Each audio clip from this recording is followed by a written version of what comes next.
جئنا إلى الدنيا كي ندعو إلى الله لننشر الخير في الكون الذي حارى ونرسل العطر من روض الهدى الزاهي ويشرق السلم أنوارا وأنوارا. الحمد لله نحمده ونستعينه ونستغفره ونؤمن به ونتوكل عليه ونعوذ بالله من شرور أنفسنا ومن سيئات أعمالنا. من يهده الله فلا مضل له ومن يضلله فلا هادي له وأشهد أن لا إله إلا الله وحده لا شريك له وأشهد أن سيدنا ومولانا محمدا عبده ورسوله. أما بعد فأعوذ بالله من الشيطان الرجيم. بسم الله الرحمن الرحيم. وقال الذين كفروا لرسلهم لنخرجنكم من أرضنا أو لتعودن في ملتنا فأوحى إليهم ربهم لنهلكن الظالمين. وقال تعالى في موضع آخر ولا تهنوا ولا تحزنوا وأنتم الأعلون إن كنتم مؤمنين. وقال تعالى في موضع آخر لا تقنطوا من رحمة الله. صدق الله المولانا العظيم وصدق رسوله النبي الكريم ونحن على ذلك لمن الشاهدين والشاكرين والحمد لله رب العالمين. محترم بزرگوں اور عزیز ساتھیوں،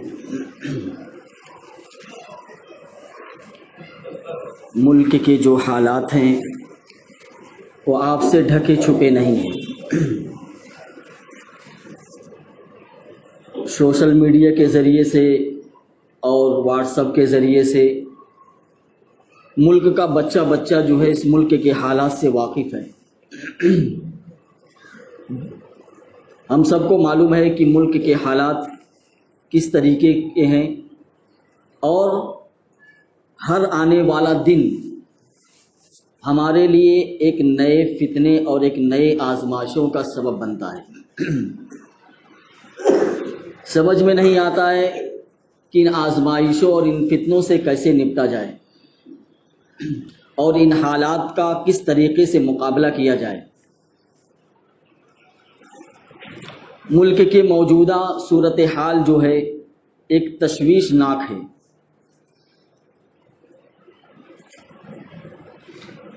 اس ملک کو لوگ ہندو راشٹر کی طرف لے جانا چاہتے ہیں، لیکن دوستو مایوس ہونے کی ضرورت نہیں ہے. اللہ رب العزت نے خود قرآن کریم میں فرما دیا لا تقنطوا من رحمت اللہ. اللہ کی رحمت سے کبھی بھی نا امید مت ہو. یہ باطل کا آج کا حربہ نہیں ہے، بلکہ شروع سے ہی باطل ہمیشہ اس کوشش میں لگا رہا کہ کسی طریقے سے دنیا سے اسلام کو اور مسلمانوں کو مٹا دیا جائے. لیکن تاریخ گواہ ہے کہ مسلمانوں کو اور اسلام کو مٹانے والے دنیا سے مٹ گئے اور ان کا نام و نشان دنیا سے ختم ہو گیا. آج کوئی ان کا نام لینے والا موجود نہیں ہے، لیکن اسلام اور مسلمان اپنی حیثیت کے ساتھ ویسے ہی زندہ اور موجود ہے آپ کے سامنے. یہ تو ہمیشہ باطل کی سازش ہے. یہ کوئی نیا بل نہیں ہے کہ مثلا ایک نیا قانون پاس کر دیا. مسلمانوں کے خلاف اور اسلام کے خلاف تو باطل ہمیشہ سے ایک سیاہ بل اور سیاہ قانون پاس کرتا آیا.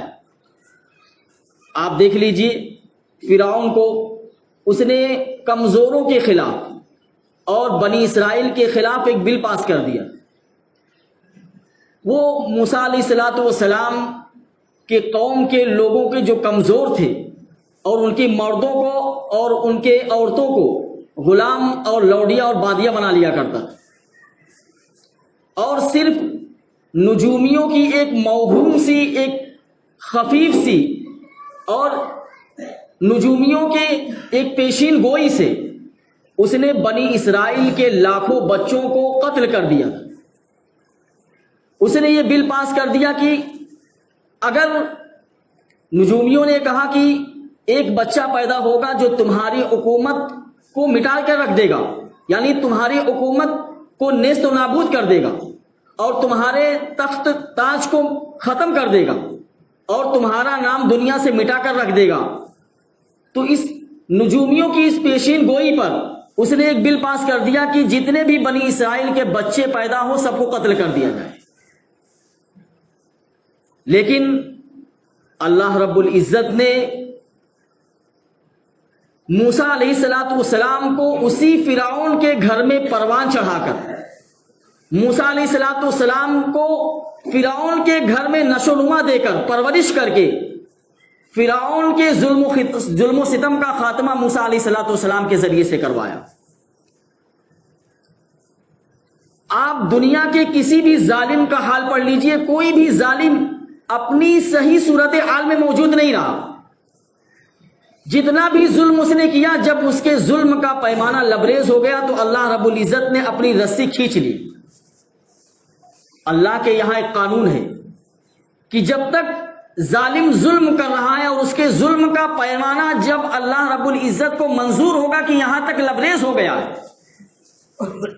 ہم کو معلوم ہے کہ اتنا ظلم کر رہا ہے، اب تو اللہ کو اس کو پکڑ لینا چاہیے، اللہ اتنا ڈھیل کیوں دے رہا ہے، یہ ہم انسانی ذہن سے سوچتے ہیں. لیکن اللہ رب العزت کے نزدیک یہ متعین ہے کہ اس کے ظلم کا پیمانہ کب لبریز ہوگا، اور جس دن اس کے ظلم کا پیمانہ لبریز ہو گیا اللہ رب العزت ظالم کو کبھی مہلت نہیں دیتا ہے اور ایسی عبرت ناک سزا دیتا ہے اور ایسی عبرت ناک موت دیتا ہے کہ دنیا اس کا تماشا دیکھتی ہے. کسی شاعر نے کہا ہے، کبھی مایوس مت ہونا اندھیرا کتنا گہرا ہو، کبھی مایوس مت ہونا اندھیرا کتنا گہرا ہو، کبھی مایوس مت ہونا اندھیرا کتنا گہرا ہو، امیدوں کے سمندر میں تلاطم آتے رہتے ہیں. یعنی تلاطم جو لہریں ہوتی ہیں سمندر میں اس کو کہتے ہیں. امیدوں کے سمندر میں تلاطم آتے رہتے ہیں، سفینے ڈوبتے بھی ہیں، مسافر پھر بھی نہیں رکتے، مسافر ٹوٹ جاتے ہیں مگر ملاح نہیں تھکتا، اور وہاں انصاف کی چکی ذرا دھیرے سے چلتی ہے. اللہ رب العزت کے انصاف کی طرف شاعر نے اشارہ کیا ہے، وہاں انصاف کی چکی ذرا دھیرے سے چلتی ہے مگر اس چکی کے پارٹوں میں بہت باریک پستا ہے. جب اس کے رحم کا ساگر جوش کھاتا ہے، جب اس کے رحم کا ساگر جوش کھاتا ہے، قہر ڈھاتا ہوا سورج ایکائک کانپ جاتا ہے. تو اللہ رب العزت کے یہاں ایک قانون ہے، اللہ رب العزت نے ظلم کی ایک حد متعین کر رکھی ہے کہ جب وہ ظلم اس حد تک پہنچ جائے گا تو اللہ رب العزت کسی ظالم کو پھر اس دنیا میں باقی نہیں رکھے گا. آپ نے حجاج بن یوسف کا نام سنا ہے؟ حجاج بن یوسف اتنا ذہین بادشاہ اور اتنی صلاحیتوں کا مالک تھا، اس کے دل کے اندر ہر وقت جہاد کی تمنا زندہ رہتی تھی. وہ جہاد کا بہت دھنی انسان تھا، وہ دین کی اس نے اتنی خدمت کی ہے کہ اس کے ماتحتی میں بڑے بڑے مجاہدین نے سندھ سے لے کر اور چین تک جو ہے اسلام کو پھیلا دیا. سندھ سے لے کر ہند تک اسلامی حکومت پھیل گئی، اور وہ قرآن کا حافظ قرآن بھی تھا، یعنی قرآن کو اپنے سینے میں محفوظ رکھا تھا اس نے. اور یہ جو قرآن شریف آپ پڑھ رہے ہیں اس پہ زبر زیر پیش لگا ہوا ہے نا، یہ زبر زیر پیش بھی اسی حجاج بن یوسف کا لگایا ہوا ہے، ورنہ جو اس پہ زبر زیر پیش نہیں تھے، اگر نہیں ہوتے تو ہمارے اجمیوں کے لیے پڑھنا بہت مشکل ہو جاتا. اس نے ایک اہم کام کیا ہے کہ قرآن کریم پر زبر زیر پیش لگوا دیے اس نے. اتنی ساری خوبیوں کا مالک ہونے کے باوجود اس کے اندر ایک بہت بری عادت تھی، یعنی اس کی ایک بہت بڑی برائی کہہ لیجیے، اور وہ برائی ایسی ہے جو اس کی ساری خوبیوں پر پردہ ڈال دیتی ہے، اس کی ساری اچھائیوں کو، اس کے سارے اوصاف کو چھپا دیتی ہے۔ جانتے ہیں وہ برائی کیا تھی؟ وہ برائی یہ تھی کہ وہ ظلم بہت کرتا تھا۔ اس کے سامنے کسی کو کھڑے ہونے کی ہمت نہیں ہوتی تھی۔ اگر کوئی اچھا خاصا ہوش مند انسان اگر اس نے کچھ غلط کام کر لیا، اس کے سامنے کھڑا ہو گیا، تو اس کے ڈر سے وہ دیوانہ بن جاتا تھا۔ یعنی وہ کہتا تھا کہ میں دیوانہ ہو گیا ہوں۔ وہ سمجھتا تھا کہ اگر میں نے کچھ کہا تو یہ میری گردن مار دے گا۔ اس نے بڑے بڑے علماء کو، بڑے بڑے صلحاء کو اور بڑے بڑے اولیاء کو، اللہ والوں کو اس نے قتل کر دیا۔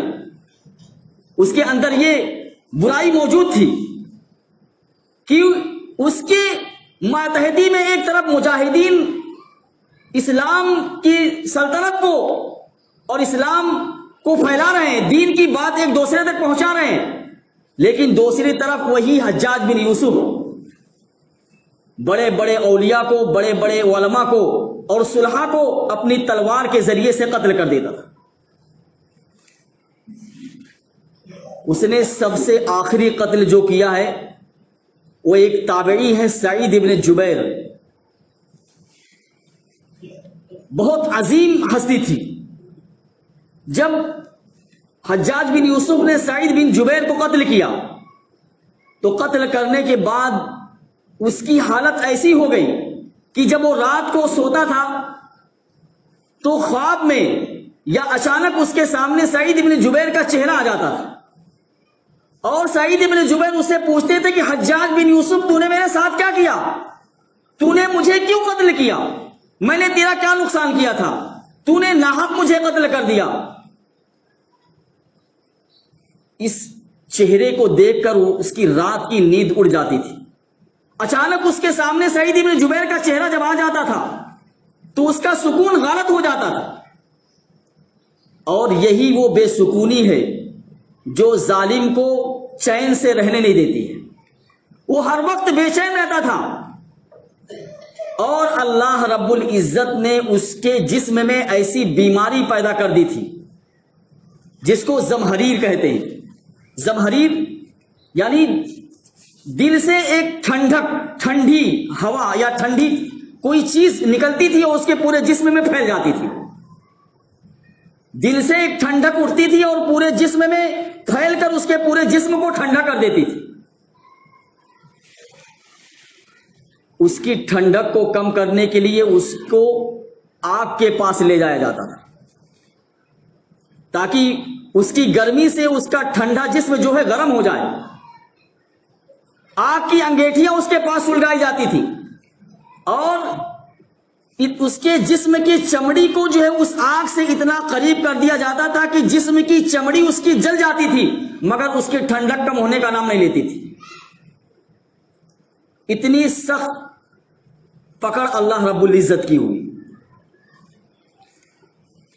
جب وہ مایوس ہو گیا تو اس نے حسن بصری رحمت اللہ علیہ کو بلایا۔ ساری مادی طاقتیں، سارے مادی حربے جب اس کے پاس ختم ہو گئے تو اس نے حسن بصری رحمت اللہ علیہ کو بلایا اور کہا حضرت میرے لیے دعا کر دیجئے۔ حسن بصری رحمت اللہ علیہ نے جب اس کی حالت دیکھی تو ان کی آنکھوں سے آنسو جاری ہو گئے اور کہا قد نہیتک ان تتعرض للصالحین، کہ میں نے تجھ کو منع کیا تھا کہ تم اللہ کے نیک بندوں کے ساتھ چھیڑ چھاڑ مت کرنا، اللہ کے نیک بندوں کے ساتھ ظلم مت کرنا، لیکن تم باز نہیں آئے۔ حکیموں کو بلایا گیا۔ ایک حکیم نے اس کے مرض کی جو تشخیص پیش کی، اس کے منہ میں گوشت کا ایک ٹکڑا جو ہے اس نے دھاگے میں لپیٹ کر اس کے منہ کے اندر ڈالا کہ آخر اس کے پیٹ کے اندر ہے کیا، جگر کے اندر ہے کیا اس کے۔ جیسے ہی گوشت کا ٹکڑا اس حکیم نے اس کے منہ کے اندر ڈالا اور تھوڑی دیر کے بعد نکالا تو اس میں بہت سارے کیڑے جو لپٹے ہوئے تھے. اتنی بری موت اور اتنی خطرناک موت اللہ رب العزت نے اس کو دی. بتائیے اتنا نیک حافظ قرآن ہونے کے باوجود, اتنا دین کی خدمت کرنے کے باوجود, لیکن ظلم ایک ایسی برائی ہے جو اللہ رب العزت کو بھی پسند نہیں ہے. اتنی ساری خوبیوں کے باوجود بھی اللہ نے اس ظالم کا انجام اتنا خطرناک دے دیا. اللہ نے اس کے انجام کو اتنا عبرتناک بنا دیا کہ دنیا اس کے انجام کو دیکھ کر اور سوچ کر کانپ اٹھے گی.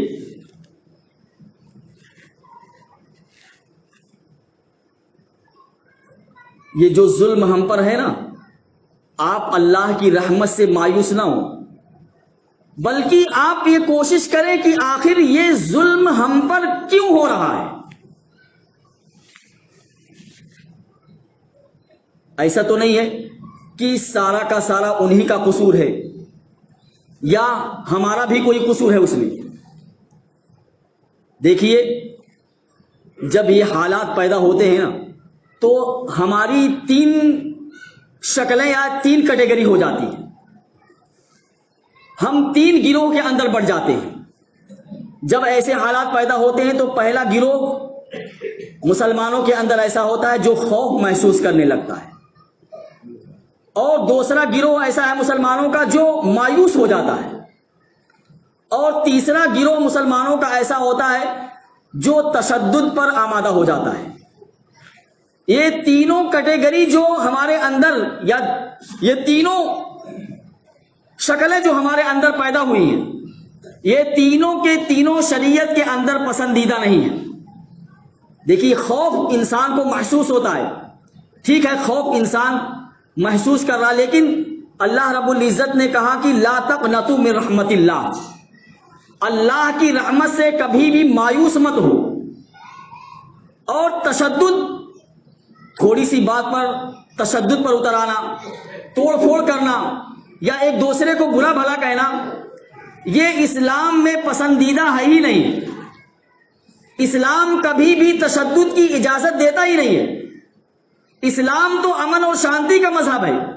اسلام تو دنیا کے اندر امن کو پھیلانا چاہتا ہے, وہ کبھی بھی تشدد کی اجازت نہیں دے گا. اس لیے یہ 3 کی گنجائش کبھی بھی اسلام کے اندر نہیں رہی ہے. اور ایک چوتھا طبقہ ہوتا ہے جو اللہ کی رحمت سے امید لگائے بیٹھا رہتا ہے. وہ کہتا ہے کہ یقیناً حالات آئے ہیں لیکن حالات کا پلٹنا یہ اللہ رب العزت کے قبضے قدرت میں ہے. اور ہمارا تو عقیدہ ہے, ایمان ہے اس بات پر کہ دنیا کے اندر کوئی درخت ایسا نہیں ہے کہ اس کا کوئی پتا اللہ کی اجازت کے بغیر بھی ہل سکتا ہو. خود قرآن کریم میں بھی ہے کہ درخت کا کوئی بھی پتا اللہ رب العزت کی اجازت کے بغیر نہیں گر سکتا ہے اور نہ حرکت کر سکتا ہے. جب اللہ رب العزت کی اجازت کے بغیر ایک پتا نہیں گر سکتا تو یہ حالات جو مسلمانوں پر آ رہے ہیں, اس حالات سے اللہ واقف نہیں ہے. یقیناً اللہ اس حالات کو جانتا ہے اور خوب واقف ہے.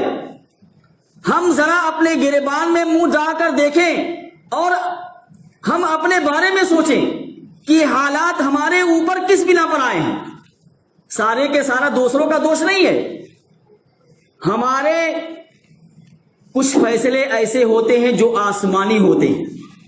انسان کے اعمال کی بنیاد پر آسمانی فیصلے کچھ اللہ رب العزت نازل کرتا ہے. یہ آپ کا اور ہمارا عقیدہ ہے کہ جیسے ہمارے اعمال اللہ رب العزت کے بارگاہ میں جائیں گے ویسے ہی اللہ رب العزت ہمارے اعمال کے مطابق فیصلے دنیا میں نازل کرے گا. اب ہم اپنے اعمال کے بارے میں سوچیں کہ ہم اپنے اعمال پر کتنا پابند ہیں. نوافل کو چھوڑ دیجئے, سنت کو چھوڑ دیجئے, آپ صرف فرائض کو لے لیجئے کہ ہم اللہ رب العزت کی فرض کی ہوئی چیزوں پر کتنا عمل کرتے ہیں. ہر انسان خود سوچے، دوسروں کو دوش دینے سے پہلے اپنے گریبان میں جھانک کر ہم دیکھیں کہ آخر بھائی ایک تو ہو کہ ہمارے اوپر ظلم ہو رہا ہے، ہمارے اوپر ستم ہو رہا ہے، اور وہ ہمارے لیے طرح طرح سے سازشیں کر رہا ہے، اور دوسرے یہ کہ ایسا لگ رہا ہے کہ اللہ بھی کہیں انہی کے ساتھ نہ ہو۔ اگر ایسا لگ رہا ہے کہ وہ ظلم ہمارے اوپر کر رہا ہے اور اللہ بھی ان کا ساتھ دے رہا ہے، تو ذرا ہم سوچیں کہ آخر اللہ ان کا ساتھ کیوں دے رہا ہے؟ آخر اللہ ہماری مدد کیوں نہیں کر رہا ہے؟ ہم تو اللہ کو ماننے والے ہیں، اللہ کے نبی کو ماننے والے ہیں، ایک اسلام کو ماننے والے ہیں، اور ہم بالکل جمعہ کی نماز میں آ جاتے ہیں بالکل اچھی حیت بنا کر، اللہ کے دربار میں حاضر ہو کر اللہ کے حضور اپنے گناہوں کی معافی مانگتے ہیں، پھر اللہ ہماری مدد کیوں نہیں کر رہا ہے؟ اگر ہم سوچیں گے تو یقیناً ہم کو نظر آئے گا کہ ہم خود کوتاہی کر رہے ہیں۔ سنت و نوافل میں نے کہا چھوڑ دیجیے، آپ صرف فرائض کو دیکھ لیجیے، ہم فرائض پر کتنا عمل کر رہے ہیں۔ فرائض کی لسٹ تو بہت بڑی ہے، آپ ایک سیمپل ایک مثال لے لیجیے فجر کی نماز کی۔ فجر کی نماز فرض ہے نا، بتائیے جمعہ میں اتنے سارے لوگ ہیں، فجر کی نماز میں اتنے سارے لوگ کہاں رہتے ہیں؟ کیا ہم سے کوتاہی نہیں ہو رہی ہے؟ ہم فرائض نہیں چھوڑ رہے ہیں، ہم فرائض چھوڑ رہے ہیں۔ جمعہ اب فجر کی نماز میں مشکل سے 2-3 صف ہوتی ہوگی، لیکن جمعہ کی نماز میں دیکھ لیجیے بھری ہوئی مسجد۔ آخر ہم فرائض کو کیوں چھوڑ رہے ہیں؟ جب ہم فرائض کو چھوڑ رہے ہیں تو اللہ رب العزت کی مدد کیسے آئے گی؟ اور اللہ رب العزت نے جن کاموں سے منع کیا ہے، جن کو محرمات کہتے ہیں، ہم ان حرام چیزوں کا ارتکاب کتنا کر رہے ہیں؟ دیکھیے انسان کی ایک بدعملی ہوتی ہے اور ایک بے عملی ہوتی ہے۔ انسان بے عملی کا شکار، جیسے فجر کی نماز نہیں پڑھی، اور ایک بدعملی ہوتی ہے کہ جان بوجھ کر کھلے عام بالکل انسان اس گناہ کو کر رہا ہے۔ ہماری خواتین گھروں کی بے پردہ گھومتی ہیں، اور آج کل تو شادیوں میں بے پردہ سب نظر آتی ہیں، اور یہ رواج ہو گیا شادیوں میں کہ عورت بارات کے ساتھ جاتی ہے، اور بارات کے ساتھ جانے کے ساتھ ساتھ کوئی بھی عورت برقعے کے اندر نظر ہی نہیں آتی۔ بارات میں عورتیں ہوں گی اور بغیر برقعے کے، بتائیے بے پردگی یہ گناہ نہیں ہے؟ ہم گناہ نہیں کر رہے ہیں، یہ تو گناہ ہے، اور گناہ کرنے کے بعد ہم اللہ کی رحمت سے امید لگائے بیٹھے ہوئے۔ اور دوسری بات، آزادی کے بعد یہ 70-73 سالوں میں جب سے ملک آزاد ہوا ہے، اس وقت سے لے کر مسلمان قوم خاص طور سے، یہ مسلمان قوم بغیر پلاننگ کے اپنی پوری زندگی گزار رہی ہے۔ کوئی پلان نہیں ہوتا ہے ان کا، بغیر پلاننگ کے اور بغیر لیڈر کے اپنی زندگی کو بسر کر رہی ہے۔ دوسری قومیں وہ پلاننگ کے تحت زندگی گزارتی ہیں، اس لیے وہ دنیا میں کامیاب ہو رہی ہے۔ دیکھیے اللہ رب العزت کا یہ قانون ہے، اور اللہ رب العزت اس قانون پر اپنا نتیجہ برآمد کرتا ہے۔ اگر آپ محنت کریں گے نا تو اس محنت کا نتیجہ اللہ رب العزت آپ کو دے گا۔ ایسا نہیں ہے کہ سیتا رام جو ہے محنت کر رہا ہے اس کو بدلہ ملے گا، اور عبداللہ محنت کر رہا ہے اس کو بدلہ نہیں ملے گا۔ ایسا اللہ کے یہاں قانون نہیں ہے۔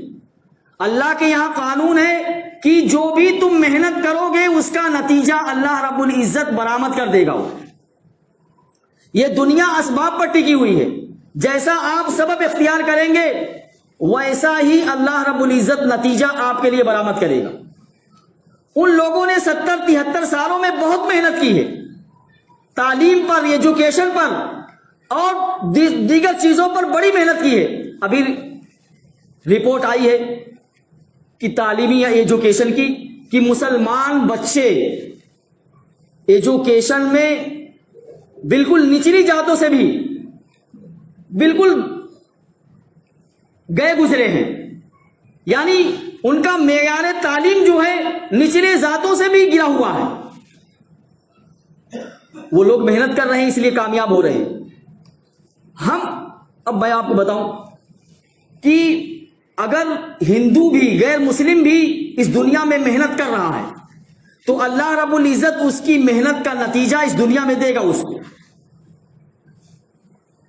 جاپان کا ایک واقعہ ہے ایک ٹیکسی ڈرائیور کا، میں اس پر سنا رہا ہوں کہ آخر وہ لوگ اتنی ترقی کیوں کر رہے ہیں؟ غیر مسلم ہونے کے باوجود اللہ کو پہچانتے نہیں ہیں، لیکن اللہ کو نہ پہچاننے کے باوجود بھی وہ دنیا کے اندر ترقی کر رہے ہیں، اور ہم اللہ رب العزت کا نام لینے کے باوجود بھی تنزلی کی طرف جا رہے ہیں. جاپان کا ایک واقعہ ہے ٹیکسی ڈرائیور کا. ایک صاحب گئے، وہ جاپانی زبان نہیں جانتے تھے. ٹیکسی ڈرائیور سے کہا کہ مجھے فلاں جگہ جانا ہے، اور نشان لگا کر اس کو کسی اشارے کے ذریعے سے بتایا کہ مجھے فلاں علاقے میں پہنچا دو. ٹیکسی ڈرائیور نے ان کا ایڈریس دیکھا اور ان کو ٹیکسی میں ادب کے ساتھ جھک کر جو ہے بٹھا لیا. ٹیکسی تھوڑی دور چلی، تقریباً 4-5 کلومیٹر. 4-5 کلومیٹر کے بعد اس نے اپنے میٹر کو جو ہے آف کر دیا، پھر تھوڑی دور چلنے کے بعد آن کر دیا. وہ صاحب جو ٹیکسی میں بیٹھے ہوئے تھے وہ دیکھ رہے تھے سب. جس جگہ پر ان کو جانا تھا جب وہاں پہنچے تو ان کو لینے کے لیے بہت سارے لوگ آئے ہوئے تھے. جب یہ ٹیکسی سے اترے تو انہوں نے اپنے ساتھیوں سے کہا بھائی ذرا جاپانی زبان میں ان سے پوچھئے ٹیکسی ڈرائیور سے کہ آخر انہوں نے 4 کلومیٹر کے بعد جو ہے اپنے میٹر کو آف کیوں کر دیا، کیا وجہ تھی؟ تو اس ٹیکسی ڈرائیور نے جانتے کیا کہا بات دراصل یہ ہے کہ میرا دماغ کام نہیں کیا. جس ایڈریس پر یہ مجھے لے جانے کے لیے کہہ رہے تھے میرا دماغ کام نہیں کیا، اور میں ان کو غلط راستے سے 4 کلومیٹر گھماتا رہا. یعنی یہ 4 کلومیٹر کا جو راستہ تھا میں نے غلط طے کیا. لہذا جب میری ٹیکسی 4 کلومیٹر چلی تو میں نے اس کے میٹر کو آف کر دیا. اس کے بعد 4 کلومیٹر کے بعد میں نے آن کر دیا. کیونکہ یہ 4 کلومیٹر کا جو پیسہ میں نے اپنے ذہن کی غلطی کی بنیاد پر طے کیا تھا، یہ پیسہ میرے لیے حلال نہیں تھا. اب بتائیے ترقی نہیں کریں گے تو کیا ہوگا؟ میں سب ڈرائیور کو نہیں کہتا ہوں، رکشہ ڈرائیور کو. آپ بمبئی کا حال دیکھ لیجئے. اگر کسی کو معلوم ہو جائے کہ یہ نیا مسافر ہے بمبئی کے اندر اور فلاں جگہ اس کو جانا ہے، تو اگر اس کو شارٹ کٹ راستے سے معلوم ہوگا نا تو اس کو لمبا چوڑا گھما کے لے جائے گا تاکہ بل زیادہ بن جائے. یہ سب ڈرائیور نہیں کرتے ہوں گے لیکن ہیں. بتائیے ان کے دنیا میں ترقی کا نتیجہ یہی ہے کہ وہ ہر وقت جو ہے سوچتے رہتے ہیں کہ کہیں میں بے ایمانی کی زندگی تو نہیں گزار رہا ہوں، کہیں یہ پیسہ میرے لیے حرام تو نہیں ہے، یہ میرے لیے جائز ہے کہ نہیں جائز ہے. اس لیے دوستو ان کے ایمانداری کا نتیجہ اللہ رب العزت دنیا میں ان کو دے دے گا. ان کے ایمانداری کا نتیجہ دنیا میں مل جائے گا. آخرت میں ملے یا نہ ملے وہ اللہ رب العزت کے حوالے ہے، لیکن ہماری بے ایمانی کا نتیجہ ہم کو یہاں بھی بھگتنا پڑے گا اور آخرت میں بھی بھگتنا پڑے گا ہم کو، کیونکہ ہم مسلمان ہیں. مسلمان کو یہاں بھی اس کی سزا بھگتنی ہے اور آخرت میں بھی اس کی سزا بھگتنی ہے. اس لیے ہم خود اپنے گریبان میں جھانک کر دیکھیں کہ ہم اللہ رب العزت کے احکام کو کتنا پابندی سے عمل کرنے والے ہیں. سنت نوافل تو چھوڑے آپ فرائض پر آ جائیے. میں تو کہتا ہوں خدا کی قسم جب تک اس امت کا ایک معتد بھی حصہ اللہ رب العزت کی طرف رجوع نہیں کرے گا تو کوئی تقریر اور کوئی بھی آپ کچھ بھی کر لیجئے کچھ کام آنے والا نہیں ہے. اللہ رب العزت حالات کو بدل ہی نہیں سکتے ہیں. امت کا ایک معتد بھی حصہ اللہ کی طرف رجوع کرنا ضروری ہے. اس کا فرائض اور محرمات جو ہیں اللہ رب العزت نے جن چیزوں سے منع کیا ان سے رکنا ضروری ہے. اور فرائض کو انجام دینا ہمارا ضروری ہے، تب ہم جا کر اس دنیا میں کامیاب ہو سکتے ہیں اور اللہ رب العزت ہمارے حالات کو سازگار بنا سکتا ہے۔ اللہ رب العزت کہنے سننے سے زیادہ عمل کرنے کی توفیق عطا فرمائے۔